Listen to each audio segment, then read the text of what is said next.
One of the quickest ways to end a chess game is to overwhelm your opponent by getting an extra queen. And to get an extra queen, you're going to need to get one of your pawns to the other side of the board.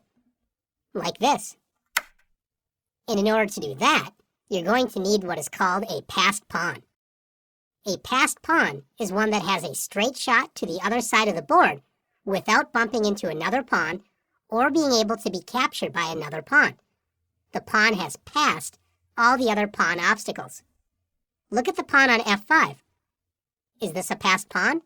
No, it's blocked by the pawn on f6. What about the pawn on b5?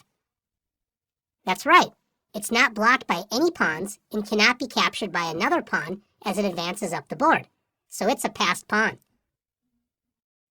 One important feature of passed pawns is whether they are connected or not. Let's see what happens when you have a passed pawn that isn't connected. After b6, black can play king to c6, easily capturing that pawn before it gets to queen. In this position, white can save the pawn on b6 with the move c5. White has two connected passed pawns. Black will not be able to capture either of these pawns.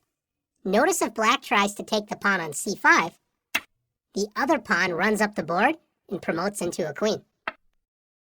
Finally, you often can create a passed pawn by trading one of your pawns for one of the opponent's pawns when you have a pawn majority. A pawn majority is when you have more pawns on a certain side of the board than your opponent. In this position, white has two pawns against one pawn. This is a pawn majority, and white plays b6. After a takes b6, white captures back and now has a passed pawn. Can you make the most of your passed pawns? Let's see.